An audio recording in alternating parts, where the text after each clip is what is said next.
안녕하세요. 홍성만 보청기 청각언어센터입니다.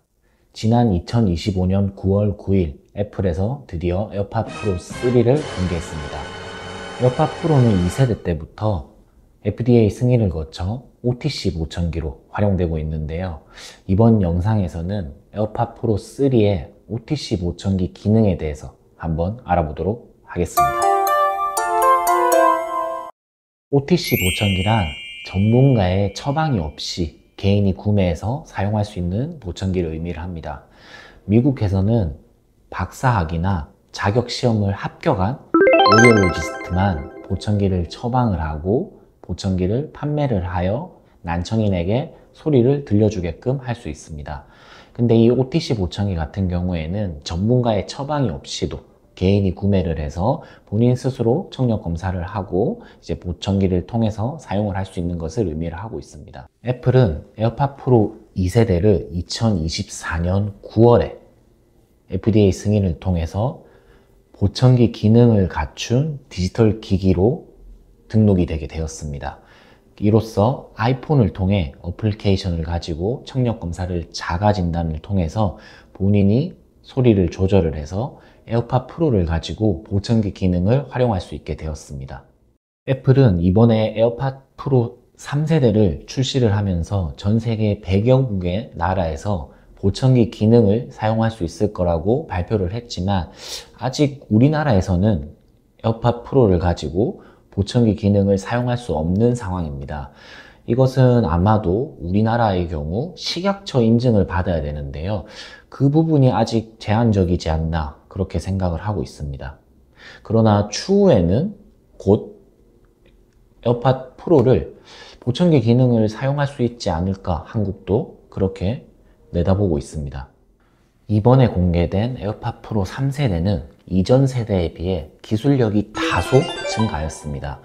이전 세대 같은 경우에는 최대 6시간 정도 사용을 할 수 있었는데 4시간 정도 증가가 돼서 최대 10시간 정도 사용할 수 있게끔 배터리가 개선이 되었다고 합니다.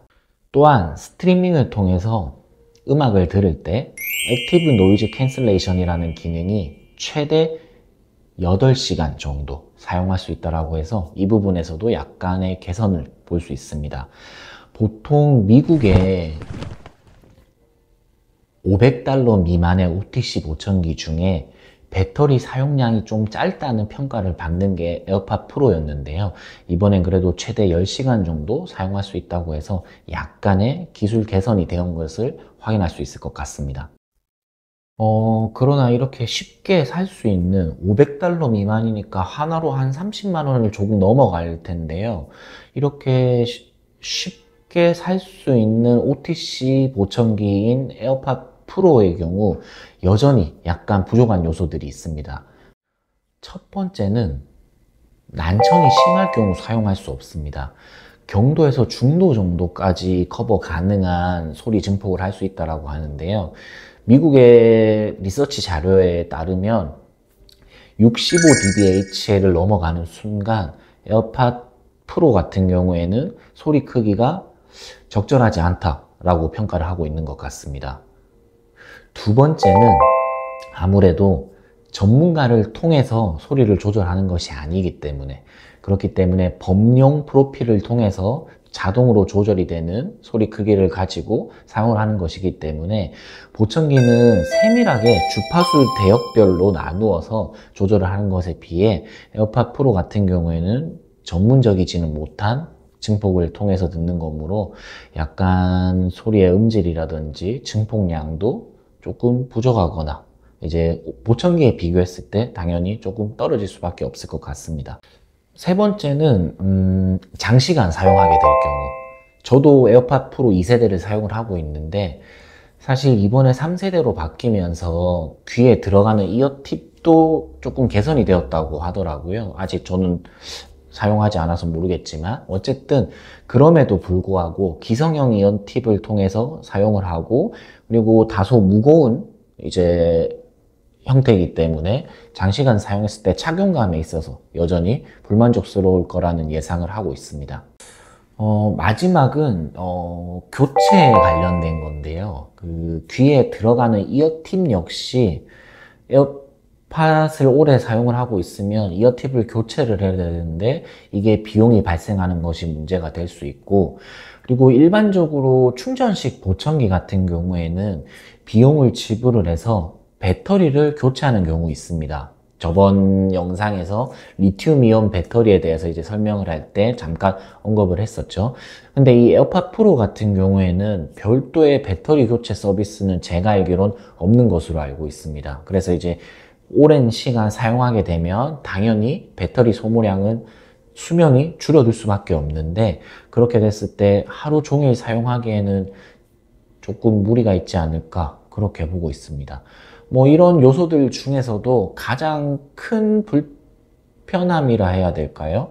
가장 일반적인 보청기, 메이저 회사의 보청기랑 비교했을 때 에어팟이 좀 떨어지는 것은 아무래도 전문성입니다. 이제 전문적으로 청릉사가 청력 검사를 하고 거기에 맞춰서 조절하는 메이저 보청기랑은 다르게 OTC, 오버 더 카운트 보청기이기 때문에 아무래도 내가 자가 진단을 통해서 내가 스스로 증폭을 해서 듣는 거라 일반적인 보청기랑은 조금 음질이라든지 소리 크기라든지 전체적으로 다소 부족할 수밖에 없겠죠.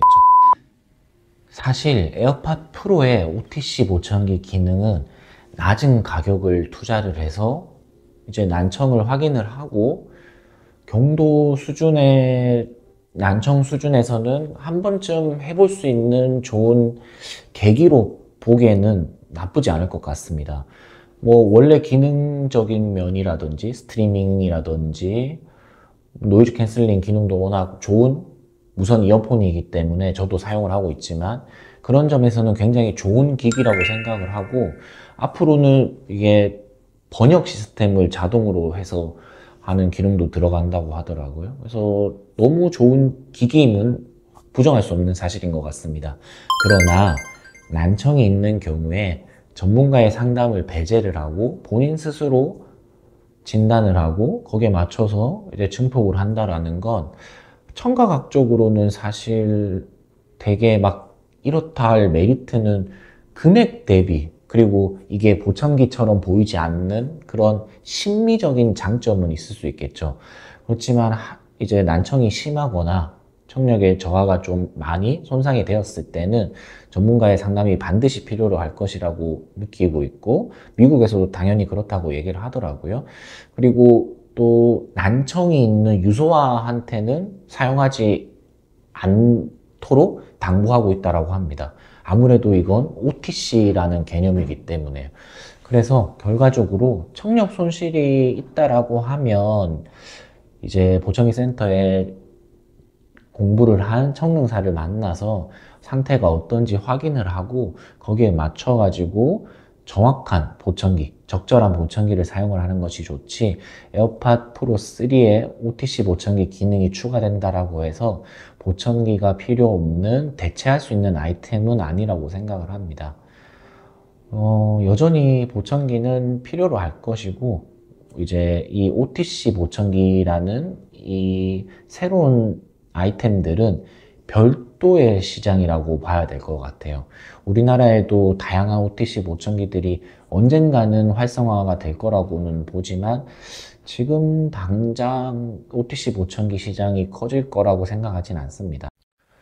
그래서 난청의 정도와 거기에 맞춰서 개인 맞춤형 청각 재활 서비스를 받기 위해서는 청각학을 전공하고 청각학을 전공한 다음에 딸 수 있는 청릉사 자격을 받은 이제 보청기 센터에 방문하셔서 정확하게 검사를 받아보시고 거기에 맞는 보청기 상담을 받아보시기를 적극 추천드리겠습니다.